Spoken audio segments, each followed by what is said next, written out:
오늘 미술 컨텐츠 할 건데요. 오늘 컨텐츠의 주인공은 뿅! 이분이십니다.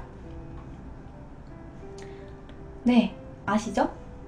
여러분들, 빈센트 반 고흐입니다. 네덜란드의 대표적인 화가죠. 빈센트 반 고흐. 풀네임은 빈센트 빌럼 반 고흐입니다. 이 고흐는 1853년 3월 30일에 태어났어요. 쥔데르트 혹은 준데르트라는 곳에서 태어났는데 아버지는 목사예요. 아버지는 목사고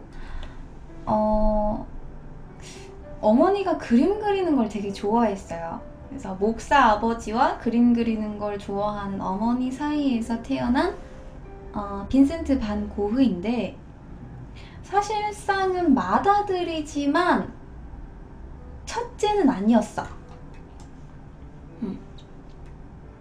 맏아들이었으나 첫째는 아니었고, 원래는 이 부부한테 1년 전에 사산한 아들이 한 명 있었는데 금방 죽어버려서 두 번째로 태어난 아이한테 빈센트라는 이름을 그대로 붙여줬어요. 첫째 아들 이름도 빈센트였고 둘째 아들 이름도 빈센트가 됩니다.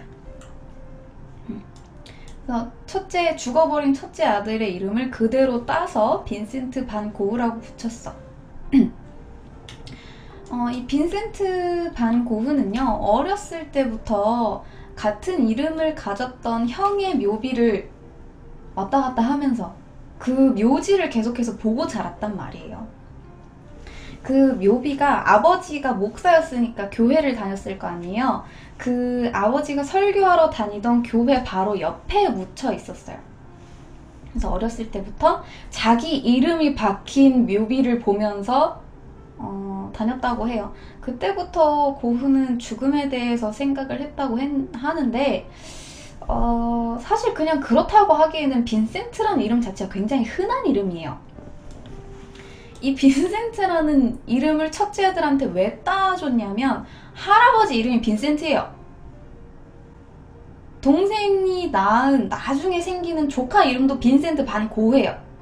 삼촌 이름도 빈센트 반 고흐예요.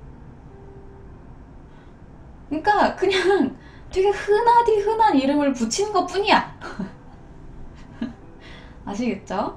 그리고 이름이 빈센트고요. 성이 반 고흐입니다. 우리가 항상 고흐, 고흐 이렇게 부르는데 그거는 거의 뭐 성을 절반만 따다 부르는 수준인 겁니다. 네. 이 빈센트 반 고흐한테는 4살 어린 동생이 있었어요. 근데 이 동생이, 남동생이 거의 평생의 동반자 수준입니다. 굉장히 가난했던 자기 형한테 정신적으로, 물질적으로 굉장히 많은 도움을 줬어요. 서로 얼마나 애틋했는지 편지를 그렇게 많이 썼는데, 고흐가 남겼던 편지가 한 900통이 넘거든요. 근데 그 중에 670통 정도가 동생한테 쓴 편지예요. 대단하죠? 그래서 이 둘이 죽고 난 후에 편지를 이렇게 모아가지고 이 편지 가지고 그들의 일생을 추측할 수 있을 정도로 정말 별거 아닌 걸 전부 다 동생한테 써가지고 편지로 보냈어. 대단하죠? 이거는 거의 책으로 엮여서 박물관 같은 데 지금은 보관이 되어 있어요. 신기하죠? 나중에 이 두 형제가 파리로 가게 되거든요. 근데 파리로 가서 서로 편지를 할 일이 없었어. 중간에 잠깐. 그래서 그들이 파리에서 뭘 했는지 아직 정확히 몰라. 원래는 편지를 주고받아서 이 둘 사이에 어떤 감정이었는지, 이 작품에 대해서 어떻게 생각하는지, 그때 돈이 왜 없었는지 이런 걸 다 추측하는데, 이 당시에 편지 온 게 없어서 이들이 어떤 생활을 했는지 모를 정도로 이들한테는 편지가 굉장히 중요한 매개체 역할을 합니다. 알고 계시라고요? 자, 아무튼 이거는 나중 이야기고요. 어렸을 때 고흐는 굉장히 평범한 아이였대요. 어렸을 때부터 엄청나게 미술을 막 잘하는 그런 아이였다고 생각할 수도 있어요. 하지만 동생의 이야기에 따르면 당시 오빠는 그림을 굉장히 잘 그린다기보다 벌레를 따라다니는 걸 되게 좋아했대요. 벌레 관찰하는 걸 되게 좋아했고, 곤충 이름을 다 꿰고 있고, 곤충 관찰하고 수집하고 분류하고 이런 걸 되게 좋아했대요. 어렸을 때는 그랬다고 하더라고요. 책 좋아하고 곤충 좋아하고 내성적이고 조용한 아이였다라고 해요. 하지만 9살 때 그렸던 그림을 우리 잠시 볼까요? 그림에 크게 관심 없이 교육을 받지 않은 그의 9살 때의 작품입니다. 이게 그의 첫 작품이라고 남겨져 있는 작품이에요. 이게 미술에 미술에 대한 별 교육을 받지 않았던 9살의 고흐 그림입니다. 이 정도는 돼야지 화감합니다, 여러분들. 고흐는 고흐의 생을 한번 다시 돌아보면 그의 생은 부모랑 약간 되게 관련이 많아요. 부모랑 사이가 계속 티격태격하면서 안 좋았음에도 불구하고 부모와 굉장히 관련이 많은 삶을 살았어. 아버지가 목사였고 아버지가 신학자였고 본인도 나중에 여기저기 신학도가 되기 위해서 막 설교를 하러 다녀요. 그리고 나중에 그림을 그리기로 마음먹는데 아까 이야기했듯이 어머니가 그림 그리는 걸 되게 좋아해요. 엄마의 취미가 꽃 스케치하기, 풍경화, 수채화 그리기 막 이런 거 있잖아요. 엄마가 그림을 정말 좋아해요. 그래서 빈센트 반 고흐의 삶을 한번 보면 크게 나누자면 그림을 팔던 시절, 신학자가 되었던 시절, 그림을 그리는 시절 이렇게 나뉘거든요. 그게 전부 다 가족들하고 연관이 다 있어요. 되게 성격이 좀 폐쇄적이어서 많은 사람들을 사귀지도 못했고 그나마 가족들이 좀 돌봐줘서 이 정도인 겁니다. 그렇게 고흐가 이렇게 그림을 그리던 9살을 지나서 11살이 되자 기숙학교로 보내졌어요. 이때 프랑스어, 영어, 독일어, 모국어였던 네덜란드어 이렇게 4개국어를 여기서 배웁니다. 우리는 영어도 잘 못하는데 11살에 기숙학교에 들어가서 4개국어를 합니다. 13살이 되자 중학교에 다니기 시작했는데 이때 그 당시에 조금 화가로서 성공했던 작가인 콘스탄틴이라는 선생님한테 미술을 조금 배우기 시작했어. 근데 미술을 되게 열심히 배우는 것 같았는데 갑자기 1868년에 학교를 그만둬버립니다. 자퇴해버렸어요. 이유는 정확히 알 수가 없지만 사람들이 추측하건대 당시 정신발작이나 간질 같은 게 와서 그렇지 않았을까? 라고 추측을 합니다. 자퇴한 이후에는 고흐의 큰아버지 빈센트 반 고흐, 센트 반 고흐라고 불려요. 근데 그 센트 반 고흐의 삼촌의 추천으로 헤이그에 있는 구필이라는 화랑에서 일을 시작하게 됩니다. 이 구필 화랑은 삼촌이랑 구필이라는 사람이 이제 동업을 해가지고 만든 화랑이거든요. 그림을 파는 곳. 당시 큰아버지 센트한테는 아들이 없어서 이 고흐하고 동생이었던 테오를 되게 많이 아꼈대요. 그래서 이제 일을 도와주던 고흐를 거의 뭐 자기 후계자급으로 생각을 했었다고 합니다. 이 구필 화랑에서 일했을 당시 고흐는 밀레의 작품을 딱 하고 접하게 됩니다. 그리고 굉장히 충격을 받아요. 세상에 이런 작품이 있어? 라고. 그때부터 고흐는 밀레를 굉장히 존경하게 돼요. 그리고 밀레 그림 영향을 굉장히 많이 받게 됩니다. 나중에 고흐가 남겼던 습작 중에 이런 게 있거든요. 이런 거. 여러분 뭔지 알죠? 이런 거를 따라서 그렸을 정도로 밀레를 정말 좋아했어요. 네. 이 밀레의 그림이 큰 영향을 미치게 됩니다. 나중에 고은은 이 구필화랑에서 런던 지점을 열기 위해서 런던으로 파견이 됐어요. 런던으로 파견이 됐는데 그 당시에 고은은 이때를 자기 인생에서 가장 행복했던 때라고 기억을 한대요. 21살이었거든요. 당시 20살에서 21살이었는데 이때 화랑 일을 하면서 굉장히 돈을 조금 벌었어요. 돈도 조금 벌었고 동료 직원들도 되게 잘해줬고 꽃피는 4월 월급도 오른다고 하고 당시 머물던 집주인의 딸과 또 이제 막 연애를 막 하면서 막 꽃같은 21살 이제 인생 공부해야 되겠죠. 이 연애하던 딸이 약혼자가 있었어. 그래서 고우가 청혼을 했는데 까입니다. 실현당했어요. 이렇게 인생 수업하는 거지. 그때부터 고은은 사람 만나기를 좀 꺼렸고 종교에 심취하기 시작했어. 그리고는 이제 시련에 대한 상처와 좀 정신적인 문제들과 화랑에서 자기가 그림을 파는 직업에 대한 이런 여러 가지가 겹쳐서 화랑 일을 아예 그만두게 돼버립니다. 이 화랑 일을 그만둔 고은은 네덜란드로 다시 돌아왔어. 네덜란드로 돌아와서 가족한테 갑자기 이렇게 이야기합니다. 난 목사가 될 거야. 뭐라고? 목사? 왜 갑자기 목사야? 너 나이가 지금 몇인데 무슨 목사야? 너 20살이 넘었어. 안 돼, 너. 라고 가족들은 반대했지만 고은은 고집을 꺾지 않아요. 그렇게 이모부가 목사였거든요. 또 이모부한테 보내져서 그때부터 신학 공부를 하기 시작합니다.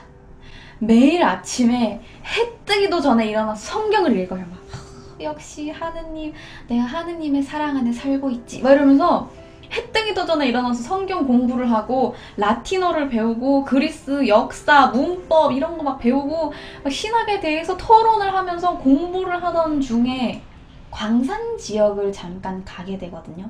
근데 광산 지역이라고 하면 그 당시에는 빈민촌이나 다름이 없었어. 진짜 가난하고 진짜 못 사는 사람들이 많았단 말이에요. 근데 이 사람들을 보면서 고은을 생각했어. 아니, 우리가 지금 앉아가지고 책상머리에서 책 읽을 때가 아니지 않나? 저런 사람들이 진짜로 신이 필요한 사람들 아닌가? 라고 생각해요. 그리고는 그때부터 이들을 위한 삶을 살아야겠다고 생각을 하고 실천 신학자로서 광부들과 함께 살면서 위안을 주기로 마음먹습니다. 당시 광부들은 700m 아래에 있는 탄광에 거의 살다시피 했어. 막 14시간씩 일하고 밥 먹는 거 15분 빼면 쉬는 시간도 없이 계속 거기 쪼그려가지고 근근히 막 막장에서 일을 하면서 막 진폐증에 걸려서 막 기침을 하고 피를 토하는데도 왜 이게 진폐증이 오는지도 모르고 그냥 병 걸리면 죽는 거고 월급도 진짜 짠데 월급 깎이지는 않을까 걱정하던 사람들이에요. 진짜 근근히 살던 빈민이란 말이야. 그래서 이런 사람들을 위해서 실천신학자로서 말을 이제 전도를 하는데 이 사람들한테 물론 좀 위안이 됐을 수도 있겠지. 근데 고은은 그때부터 내가 이렇게 말만 해서는 소용이 없겠다. 내가 이 참상을 그림으로 남겨서 사람들한테 보여줘야겠다라고 생각을 하기 시작했어. 그때부터 미술에 좀 더 관심을 많이 두게 됩니다. 이 사람들의 비참한 현실을 그리자! 라고 생각을 하고 27살부터 그림을 배우기 시작했어요. 27살에 브뤼셀의 화가였던 외사촌한테 가서 미술을 배우기 시작합니다. 당시 그렸던 그림 있나? 네. 당시 고흐가 그렸던 탄광촌에 사는 사람들 그림이에요. 이런 그림들을 그려서 이 사람들이 얼마나 힘들었는지를 보여주고 싶었던 것 같아요. 그렇게 브뤼셀에 있는 외사촌하고 이제 같이 미술 공부를 하면서 그림을 그리는데 모델이 필요하잖아요. 당시 만나고 있던 여자를 대상으로 60점에 달하는 그림을 남깁니다. 그 여자의 이름은 시엔이에요. 시엔. 근데 여기서 잠깐 그의 사랑 이야기를 하자면 그의 사랑 이야기는 피카소나 클림트에 비해서 거의 눈물이 날 지경이야. 아니 뭐 도대체 성공을 한 게 없어. 내가 이 사람의 주로 이제 내가 미술 이야기를 하면 연애 얘기라든지 여자 얘기라든지 이런 거 되게 많이 하잖아요. 근데 연애는 진짜 젬병이에요. 연애 이야기를 할 게 별로 없어. 다 참담해. 과거에 한 여자한테 꽂힌 적이 있어요, 고흐가. 근데 이 당시 여자가 나이가 7살 연상의 8살 된 아들이 있었어요. 근데도 사랑한다면서 내가 다 감수할 수 있다. 나는 너만 보고 살겠다. 우리 같이 살자! 라고 청혼을 했는데 여자가 뭐라고 대답했는지 알아요? 아니, 절대로.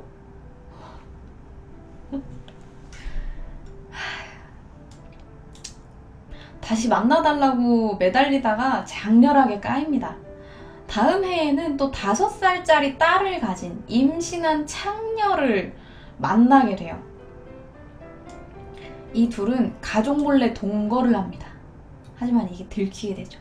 가족들은 결사 반대를 외치면서 고흐가 이 시엔이라는 여자를 못 만나게 했고 믿었던 동생 테오마저 그 여자는 아닌 것 같아. 형 빨리 헤어져!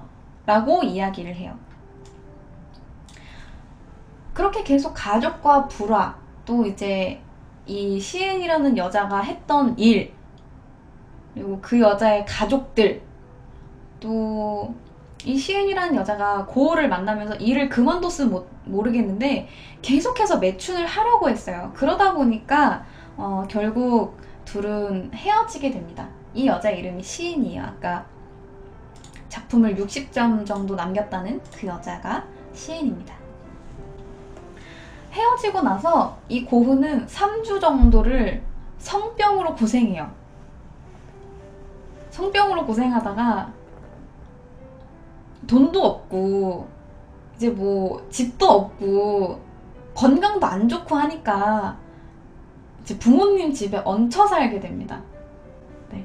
조금 사이가 근데 그때 안 좋았겠지. 아무래도 난 내가 좋아하는 여자가 있었고 이 가족들이 반대를 했고 나는 그 반대에 부딪혀서 어쩔 수 없이 내가 사랑하는 여자를 떠나보냈고 가족 입장에서는 얘가 미치지 않고서야 어떻게 몸 파는 여자를 만날 수가 있어? 라고 생각을 했을 테니까. 그래서 둘이 이제 뭐 아버지랑 고흐랑 사이가 이렇게 눈치만 보는 그런 사이? 이렇게 약간 이런 사이였다가 나중에야 조금 사이가 좋아져서 집에다가 화실을 따로 만들어줄 정도로 사이가 괜찮아졌다고 하더라고요. 여기에서 처음으로 그가 유화를 그리기 시작했습니다. 유화를 그리기 시작했고 주로 뭘 그렸냐 하면 이웃들 근데 이웃들한테 모델비를 줄 돈이 없어서 풍경화를 그리거나 아니면 정물화를 그리거나 이런 식으로 돈이 없어서 모델을 쓸 수가 없기 때문에 정물화를 그리거나 풍경화를 그린 게 많아요. 여기서 그렸던 대표작이 또 뭐냐 하면요.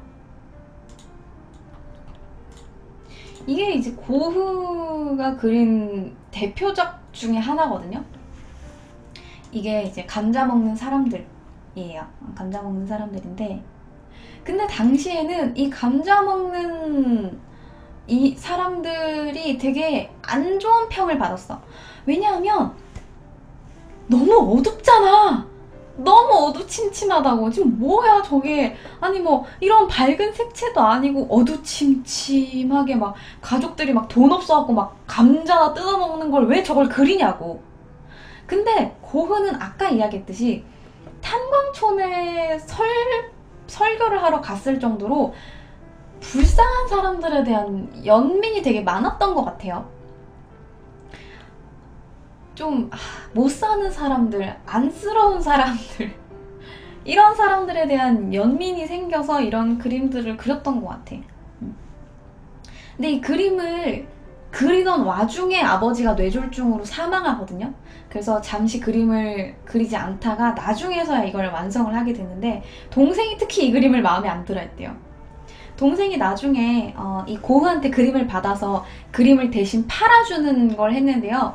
고흐 그림은 정말 더럽게 안 팔렸습니다. 여러분, 여기서 잠깐 퀴즈를 내볼까요? 여러분들, 고흐 살아생전에 그림이 몇 점이나 팔렸을 것 같아요? 고흐가 살면서 그림을 몇 점이나 팔았을까? 딱 한 점 팔았어요. 딱 한 점. 진짜 딱 한 점 팔았어. 단 한 장도, 그거 빼곤 단 한 장도 안 팔렸어요. 그 한 장도 자기 친구의 누나가 산 거예요. 자기 친구의 누나가 당시 한 150만 원 주고 샀어요. 당시 가격으로 400유로인가? 주고 샀는데 팔 때는 10,000유로에 팔았대요. 재테크. 당시 그분이 샀던 그림을 잠깐 볼까요? 이 작품입니다. 이거를 150만 원 주고 샀어. 내가 샀었어야 됐는데. 진짜 너무 아까워요. 네, 이 붉은 포도밭이라는 작품 딱 한 점이 팔렸습니다. 자, 넘어갑시다. 아무튼 이 와중에 그림도 정말 더럽게 안 팔리던 이 와중에 아버지도 돌아가셨고, 설상가상 감자 먹는 사람들을, 이웃 사람을 대상으로 그린 거거든요. 그 어두침침한 조명에서 감자를 먹는 사람들을 보면서 딱 영감을 받아서 그림을 그렸는데, 그 모델이 된 농부 중에 한 명이 딸이 있었어요. 근데 그 딸이 임신을 한 거야. 결혼을 안 했는데. 그래서 그게 이제 고흐 짓이다 이렇게 해가지고 소문이 돌아서 그 마을에서 모델을 못 썼대요.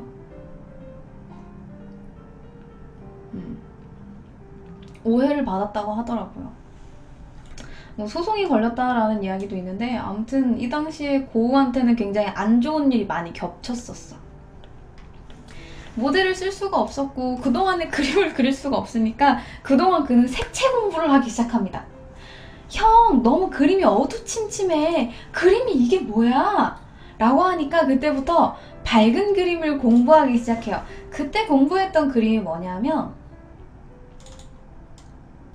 일본 그림, 우키요에라고 불리는 이런 밝은 그림들을 그리기 시작했어요. 나중에 고흐의 초상화 같은 걸 보면 아시겠지만, 이 귀잘린 초상화를 봐도 여기에 보면, 요 옆에 보면 일본 그림 같은 게 있죠. 요 당시에는 일본 화풍 자체, 일본의 그림이 되게 유행할 때였어요. 그러다 보니까 고흐까지 영향을 받게 됐습니다. 자, 아무튼 요때쯤부터 고흐는 압생트를 과하게 마셨던 것 같아요. 여러분은 압생트 아시죠? 그 초록 요정이라는 별명이 붙어있는 그 술을 마시고 미친 사람이 그렇게 많다는 그 술을 그때부터 마시기 시작합니다. 아무튼 나중에는 이 고흐가 그림을 그리기 위해서 파리로 넘어가거든요. 파리로 넘어가서 이사를 했는데 거기서 그 고갱을 만납니다, 여러분들. 고흐 친구 고갱. 네. 고갱을 만나요.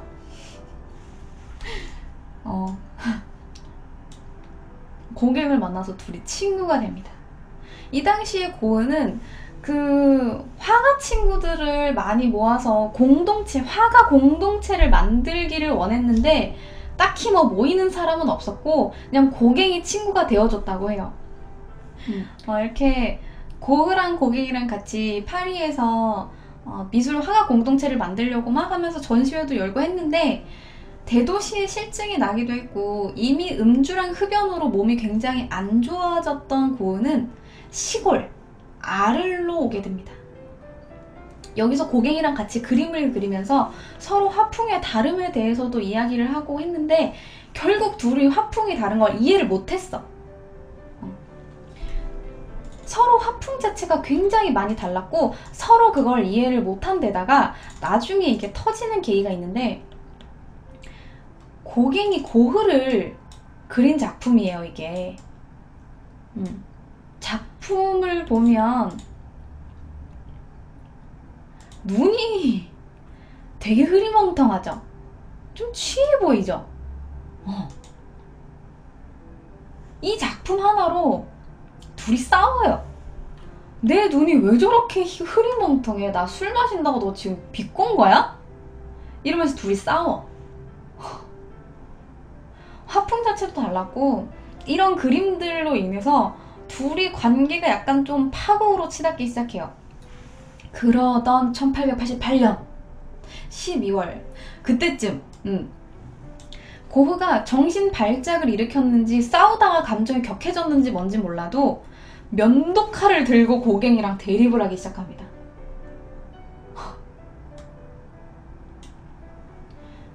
고갱의 이야기로는 그가 거의 나를 찌를 듯이 노려봤고 그러다가 밖으로 나가버렸다라고 했어요. 고갱 앞에서는 뭔 짓을 하진 않았던 것 같아. 하지만 나가고 나서 자기 귓불을 잘랐죠. 우리는 지금까지 고흐가 귀를 잘랐다라고 알고 있었어. 자, 귀가 어디야? 귀, 여기서부터 여기가 귀라고, 여기가 귀야. 우리 지금까지 고흐가 이만큼을 잘랐다고 생각하고 있는데 사실은 그냥 귓볼만 살짝 자른 거예요. 귓볼 요만큼. 귓볼 요만큼 잘랐어. 요만큼.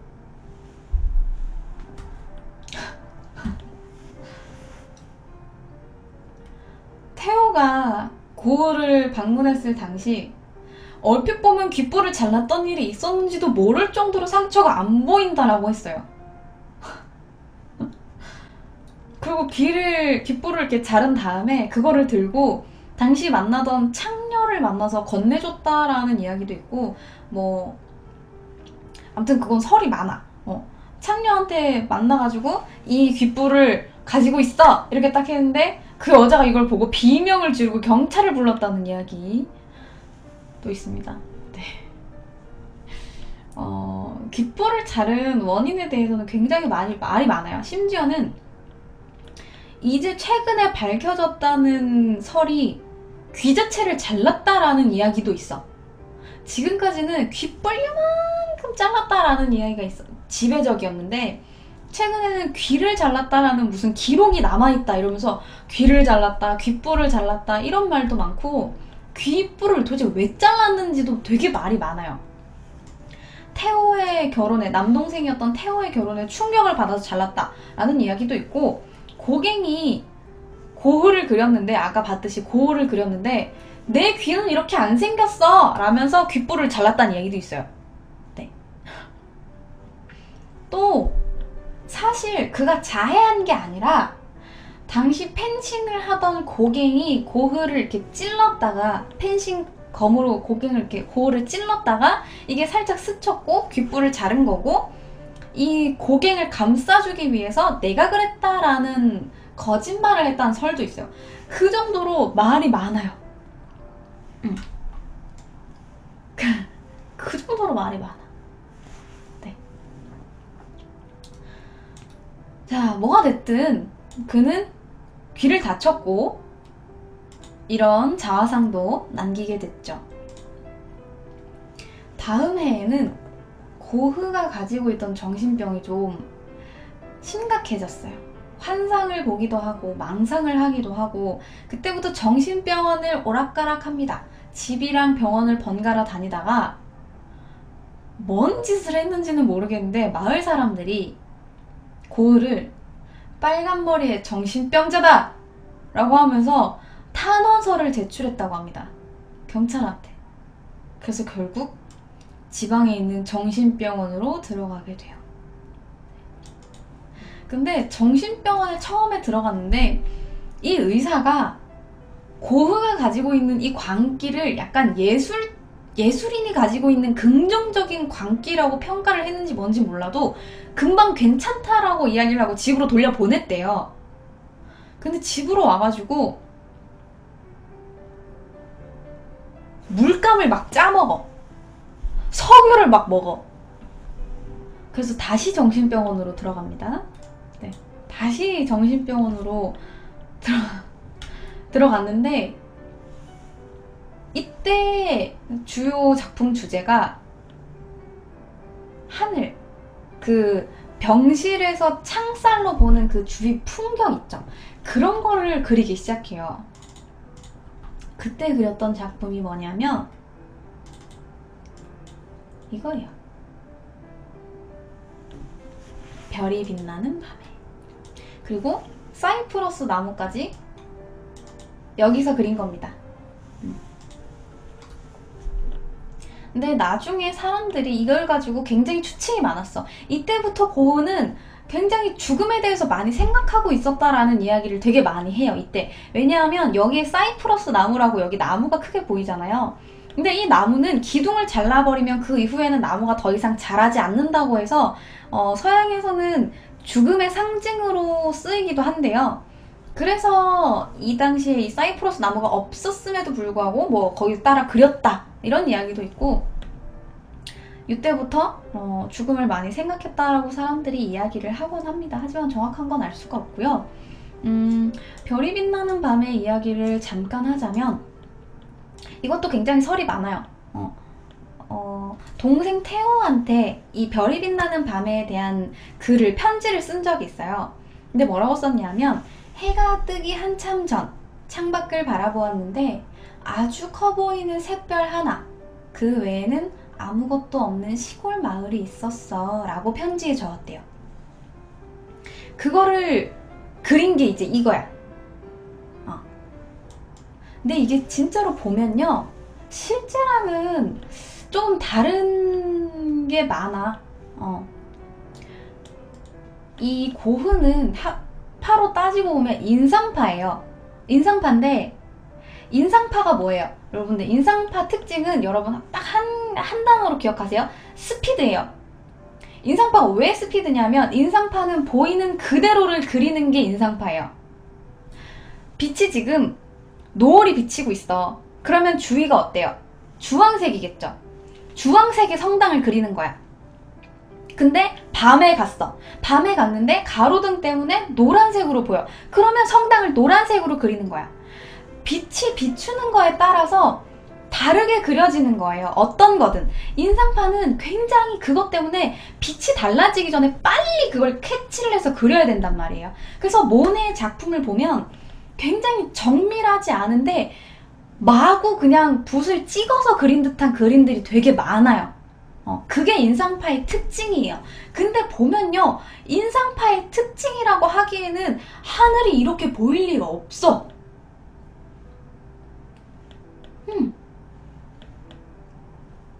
고흐의 후기 작품들을 보면 거의 야수파에 가까워요. 굉장히 이 물감을 막 갖다가 굉장히 야성적으로 이거를 막 찍어서 그렸어요. 붓터치가 굉장히 과감하죠. 야수파랑 비슷해. 분명히 인상파였음에도 불구하고 이런 그림들을 보면 조금 야수파에 가깝고, 거의 고흐 자기만의 그림을, 학파를 창시했다라고 봐도 될 정도로 좀 많이 달라요. 이 고흐가 정신병원에 입원하기 전에는 나름 색채를 공부를 되게 많이 하고 인상파적으로 보이는 사실 그대로를 표현하려고 노력한 게 보이는데, 나중에는 그림이 이런 식으로, 후기에 보면 이런 식으로 표현이 많이 되어 있어요. 근데 또 고흐는 이 작품을 별로 좋아하지 않았다라는 이야기도 있어. 이 작품을 실패작이라고 생각했는지 동생한테도 보내지 않았다고 해요. 어쨌든 이렇게 환상적인 그림, 별이 빛나는 밤에 또 있죠. 네, 완전 멋있죠. 완전 멋있는데 이 작품도 안 팔. 근데 이 당시에는 인정받지 못하던 고흐가 어느 정도 인정을 받기 시작하는 때였어. 이제 막 인정을 받기 시작하는 때였다고. 호평을 받으면서 고흐라는 사람이 그림을 꽤 그리더라 라는 이야기가 돌았는데, 어쨌든 팔린 작품은 딱 하나라는 거.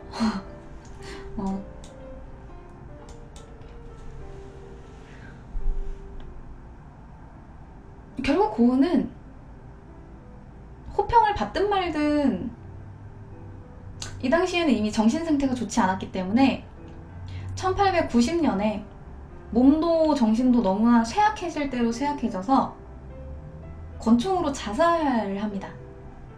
네. 권총 자살을 해서 죽어요. 근데 즉사하지는 않았고 피투성이가 되어서 발견이 됐다고 해요. 평생 상처를 안고 살았죠. 여관으로 와서 쓰러졌는데, 피투성이가 돼가지고 여관으로 와서 딱 쓰러졌는데 며칠 못 버티고 사망했다고 합니다. 결국 이제 태호가 그때 옆에 있었는데 유언을 뭐라고 남겼냐면 고통은 영원하다 라는 말을 유언으로 남기고 결국 1890년 7월 29일 날 사망합니다. 네, 엄청 아팠겠죠. 그래서 동생 태호도 이 사랑했던 형의 죽음에 굉장히 많이 충격을 받고 몇 달 뒤에 따라가요. 1891년 2월 달에 결국 동생 태호도 사망합니다. 뭐 어쨌든 그는 결국 37살에 사망했거든요. 37살에 사망했는데 그림을 얼마나 그렸냐면 유화를 900점, 스케치를 1100점을 그렸어요. 그러니까 37에 2000점에 달하는 그림을 남기고 사망했는데, 아까 이야기했듯이 그가 미술에 관심을 가져서 그리기 시작한 건 27살이야. 2000점 중에 한 점 팔렸고 10년 동안 2000점을 그린 거야. 엄청나게 다작한 거예요, 여러분들. 그렇지 않아요? 2년이라고 해봐야, 아니 뭐 스케치는 하루에 뭐 몇 점 그린다고 하더라도 유화를 900점을 남겼다니까? 하루 이틀에 그림을 하나씩 찍어내다시피 했어. 진짜로. 근데 이게 이렇게 그가 다작을 할 수 있었던 이유가, 그리고 그의 작품 중에 이제 색감 자체가 정신병과 관련이 있었다는 이야기가 되게 많아요. 정신적으로 굉장히 많은 문제를 이 사람은 알았던 걸로 보여요. 그래서 지금 이제 이 정황들을 바탕으로 추측을 하는 거예요. 추측을 하는 건데, 일단 이 사람이 조울증이 있었던 걸로 추정이 돼요. 조울증이 있었는데, 봐봐, 생각을 해봐. 드로잉이야 뭐 대충 이제 스스슥 해가지고 딱 한 점 그리고 한 10분 있다가 또 스스슥 그리고 딱 할 수 있어. 근데 유화는 말이야, 유화는 그게 몇 시간이 걸릴 수도 있고 며칠 걸릴 수도 있고 몇 달이 걸릴 수도 있고 몇 년이 걸릴 수도 있는 작업이에요. 심지어 그게 작은 그림이 아니잖아. 보셨어요? 고흐 작품 보면 대부분이 거의 1m 정도 되는 캔버스예요. 캔버스 자체도 큰데 그 유화를 뭐 거의 뭐 1.5일 뭐 이틀에 하나씩 찍어낸다는 게 진짜 엄청난 작업이거든요. 이게 그가 당시에 조증을 알아서 이렇게 그림을 찍어냈다라는 추측이 있어요. 굉장히 업된 상태에서 그림을 미친듯이 그렸다는 거지. 또 조울증이 있었는데 우울증 때문에 자살을 했다라는 이야기도 있어요. 아무튼 그는 조울증이 있었던 걸로 추측이 됩니다. 또 뭐가 있었냐면 이 고흐의 그림에 좀 영향을 미친 건데, 이 고흐가 측두엽 간질이 있었다고 해요.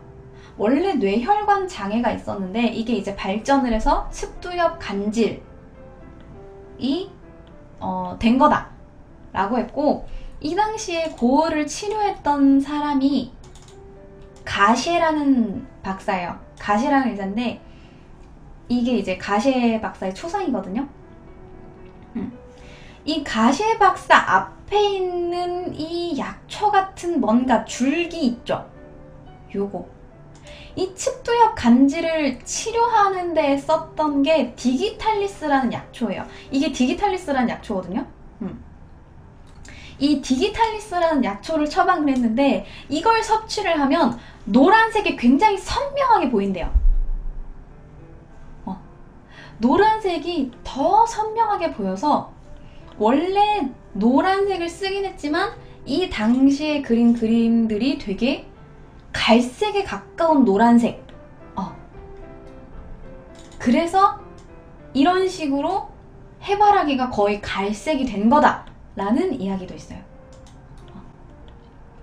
이건 이제 가셰 박사가 고마워서 그려준 그림인데요. 이거에 대해서 되게 말이 많아요. 이게 뭐 위작이었다 아니었다로 이게 굉장히 말이 많았거든요. 그리고 또 이제 요런 색감이 나온 게 갈색처럼 보이는 노란색이 왜 나왔냐 하면 이 당시 물감이 그다지 좋지 않아서 원래는 노란색을 썼는데 이게 색감이 점점 바뀐 거래요. 그런 것도 좀 있대요. 그래서 색감이 계속 바뀐대요. 그런 설도 있고, 아무튼 그래서 이 고흐의 노란색 자체가 좀 많기도 하고 색감이 진하기도 하고 그렇다고 합니다. 또 다른 게 뭐가 있냐면 납중독이 있어요. 납중독. 지금은 물감을 보면 무독성 물감이라고 나와요. 근데 이 당시에는 무독성이라는 게 없어요. 어떻게 그렸냐면 이거를 광물을 갈아 화학물질이랑 기름을 섞어. 그러다 보니까 그 광물 안에 있는 납성분이 있었고 이런저런 과정에서 섭취를 했을 수도 있는 데다가 아까 이야기했듯이 고흐가 정신병이 있어서 물감을 먹어버렸단 말이에요. 압생트를 못 먹게 하니까 물감을 먹었어. 아무튼 그래서 뭐 물감까지 먹고 그랬기 때문에 납에 굉장히 많이 노출이 됐고 납중독이 생겼다. 그래서 망막이 문제가 생겨서 별이 빛나는 밤에처럼 이게 이렇게 보였을 수도 있다 라는 이야기도 있어. 왜냐하면 이 사람은 인상파니까 보이는 대로 그렸을 텐데 별이 빛나는 밤에를 보면 하늘이 도저히 이렇게 나올 수가 없잖아. 그래서 망막에 문제가 생겨서 하늘이 정말로 이렇게 보였을 수도 있다라는 이야기도 있어요. 엄청나게 문제가 많죠. 네. 시력에 문제가 생겨서 이렇게 그림을 그렸다는 이야기도 있습니다. 아무튼 이 사람은 뭐가 됐든 문제가 많아요. 내가 이야기했던 거 말고도 문제가 되게 많아요. 정신적으로는 뭐가 됐든. 자, 일단 유명한 그림들이 있는데 이거는 소개를 못했다 이런 것도 있어요. 네, 이런 것도 있고 요 당시까지만 해도 그림이 막 하늘이 그렇게 막 이렇게 굽이치진 않거든요. 론느 강가에서 사연이 굉장히 많죠. 이 사람은 그림이. 자, 어쨌든 오늘 컨텐츠는 여기서 마무리하도록 하겠습니다.